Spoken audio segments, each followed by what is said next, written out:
Praise the lord. આજે આપણે ગીતશાસ્ત્ર તેનો 110મો અધ્યાય આજે આપણે જોવાના છે. અને આજનો આપણો જે વિષય છે એ વિષય છે ગીતશાસ્ત્ર 110માં ઈસુ ખ્રિસ્ત. જ્યારે આપણે ગીતશાસ્ત્ર 110 જ્યારે આપણે વાંચીએ છીએ, તપાસીએ છીએ, ત્યારે તેમાં અભિષિક્ત રાજા વિશે આપણને માહિતી મળે છે. અને આ આખો 110મો અધ્યાય એ પ્રભુ ઈસુ ખ્રિસ્તને માટે, પ્રભુ ઈસુ ખ્રિસ્તનું આલેખન આ 110મા ગીતમાં કરવામાં આવેલું છે. આ ગીતમાં પવિત્ર શાસ્ત્રના સૌથી ઉત્કૃષ્ટ ભવિષ્ય કથનો અને એમાંનો આ એક એટલે કે ગીતશાસ્ત્ર 110. અને આ ગીત એ પ્રભુ ઈસુ ખ્રિસ્તને પવિત્ર રાજા, પ્રભુ ઈસુ ખ્રિસ્તને એ રાજવી પ્રમુખ યાજક, મુખ્ય યાજક, એમ બંને રીતે ગીતશાસ્ત્ર 110 એ રજૂ કરે છે. અને જે ઇઝરાયલના સમગ્ર ઇતિહાસમાં એ ક્યારેય બન્યું નથી.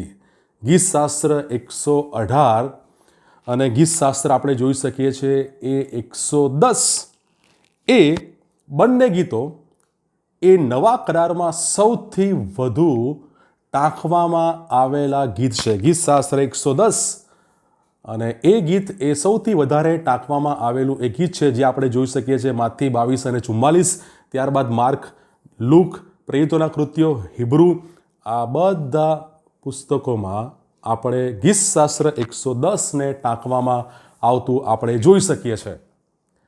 અને સંપૂર્ણ રાજા અને એની સાથે સંપૂર્ણ પ્રમુખ યાજક અને સંપૂર્ણ એ સત્તા, અધિકાર, એનું આલેખન કરતી વખતે આ ગીતમાં પ્રભુ ઈસુ ખ્રિસ્તને એ તારણહાર એ આપણે જોઈ શકીએ છીએ.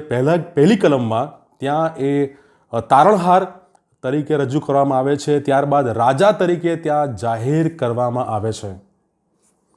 અને પહેલો જે શબ્દ છે અથવા પહેલો જે ફ્રેઝ છે એ લખેલું છે, યહોવાએ મારા પ્રભુને કહ્યું.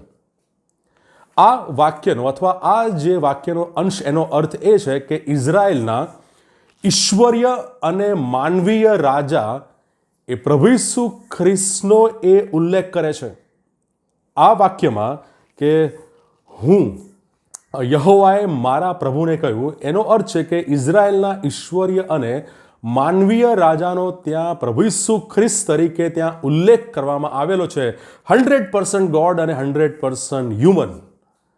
ખ્રિસ્તનું મનુષ્યત્વ એ દાઉદ રાજાના, દાઉદના કુળમાંથી એ આવે છે. અને પ્રભુ ઈસુ ખ્રિસ્ત એ દાઉદના કુળમાં એ જન્મ લે છે, એ આપણે જાણીએ છીએ.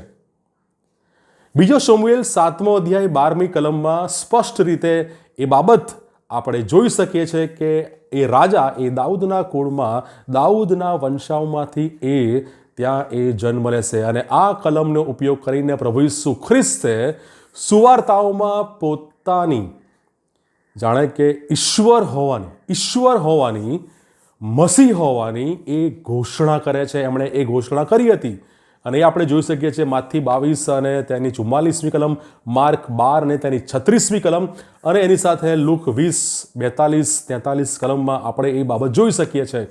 અને ખ્રિસ્ત એ પુરવાર કરે છે, એ ખ્રિસ્ત એ જાહેર કરે છે કે ઈશ્વર જ, દાઉદ રાજાના એ પ્રભુ એ ઈશ્વર છે. અને બીજો જે ફ્રેઝ છે અને એ તો છે, તારા શત્રુઓને તારું પાયાસન કરું.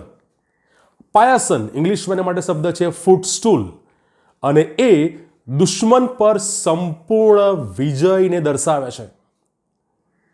એટલે કે દુશ્મન હવે એ રાજાના પગ નીચે છે અને રાજાએ એ દુશ્મન પર એ વિજય મેળવ્યો છે. અને એ બાબત આપણે યશાયા 66 અને 1 અને 1 કોરિન્થી તેનો 15મો અધ્યાય 27મી કલમ પણ જણાવે છે, કેમ કે ઈશ્વરે બધાને તેમના પગ નીચે આધીન કર્યા છે. અને બીજો એક શબ્દ એ વાક્યનો છે અને એ તો છે મારો જમણો હાથ. ઈશ્વર પિતા તેમના ઈશ્વર પુત્રને સ્વર્ગીય સિંહાસનમાં એ બિરાજવા આમંત્રણ આપે છે. અને એ બાબત આપણે હિબ્રુ 10 અને 12માં આપણને સ્પષ્ટ જણાય છે કે ઈશ્વરની જમણી તરફ બિરાજેલા છે. પ્રભુ ઈસુ ખ્રિસ્ત એ સ્વર્ગીય સિંહાસન પર ઈશ્વરની જમણી તરફ એ બિરાજેલા છે, બેઠેલા છે. અને એ ગીતશાસ્ત્ર 110માં 4th કલમમાં એક શબ્દ છે અને એ તો છે સનાતન યાજક. ઇઝરાયેલના ઇતિહાસમાં પ્રથમ વખત કોઈ રાજા એક સાથે એ આપણે રાજા અને યાજક તરીકે એ સેવા આપે છે અને એ તો છે પ્રભુ ઈસુ ખ્રિસ્ત પોતે. એ સ્વર્ગીય રાજા છે, સમગ્ર સૃષ્ટિના એ રાજા છે અને એની સાથે એ સનાતન, એ મહાન, એ પ્રમુખ યાજક છે, મહાન એ યાજક છે. અને હિબ્રુ 10 અને 12 આપણને એ જણાવે છે કે પાપોને માટે એક બલિદાન સદાકાળને માટે કરીને ઈશ્વરની જમણી તરફ બિરાજેલા છે. પ્રભુ ઈસુ ખ્રિસ્ત પાપોને માટે એક જ વખતનું પોતાનું બલિદાન આપીને, એ હંમેશાને માટે એ બલિદાન આપીને એ ઈશ્વરની જમણી તરફ એ બિરાજેલા છે.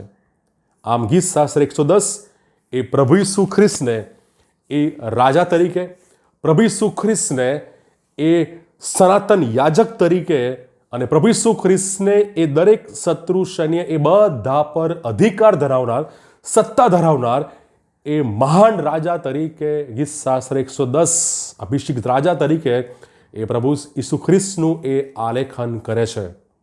પ્રભુ આ વચનો શીખવા સમજવા આપણા દરેકની સહાય અને મદદ કરે. God bless you.